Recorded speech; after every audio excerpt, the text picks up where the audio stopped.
શું તમે મોંની દુર્ગંધથી પરેશાન છો? મોંની દુર્ગંધ એ એક સામાન્ય સમસ્યા છે, પરંતુ ઘણા લોકો એનાથી પરેશાન હોય છે. જે લોકો મોંની સ્વચ્છતાનું યોગ્ય રીતે ધ્યાન રાખતા નથી, નોર્મલી એ લોકોને આ સમસ્યા વધુ થાય છે અને નજીકમાં બેઠેલા લોકો પણ આનાથી પરેશાન હોય છે. કારણ કે જ્યારે તમે વાત કરો છો ત્યારે તમારા મોંમાંથી હવા નીકળે છે અને તેમાં રહેલી દુર્ગંધ બીજાઓને ખબર પડે છે.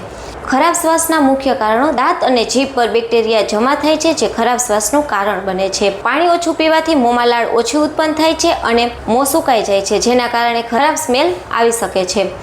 જમ્યા પછી દાંત સાફ ન કરવાથી દાંતમાં ફસાયેલો ખોરાક સડવા લાગે છે અને ખરાબ સ્મેલ આવે છે. ભૂખ્યા રહેવાથી અથવા તો પેટ અને પાચનની સમસ્યા થવાથી પણ ખરાબ સ્મેલ આવી શકે છે. મોંની દુર્ગંધ એ કોઈ મોટી બીમારી નથી, પરંતુ એ તમારા વ્યક્તિત્વને અસર કરી શકે છે. થોડીક સાવધાની, સ્વચ્છતા અને સરળ ઉપાયોથી આપણે સંપૂર્ણપણે આ સમસ્યાથી છુટકારો મેળવી શકીએ છીએ. ચિંતા ન કરો, આજે હું તમને ફ્રેશ બ્રેથ વિશે થોડીક ટિપ્સ આપીશ. Step 1: brush twice daily. દરરોજ દિવસમાં 2 વખત બ્રશ કરવું જોઈએ, સવારે અને રાત્રે, અને કમસે કમ 2 મિનિટ સુધી બ્રશ કરો.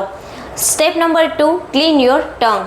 80% ખરાબ સ્મેલના બેક્ટેરિયા જીભ પર જ હોય છે, એટલા માટે દરરોજ ટંગ ક્લીનરથી તમારી જીભ સાફ કરો. Step number 3: floss daily. દાંતમાં અટકાયેલા ખોરાકને સાફ કરવા માટે દરરોજ ફ્લોસ કરો, કારણ કે દાંત સાફ તો તાજો શ્વાસ.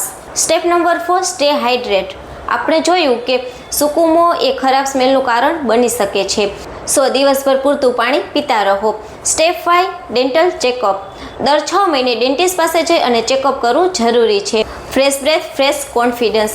Tech a proper care of your teeth every day and keep smiling always. Thank you.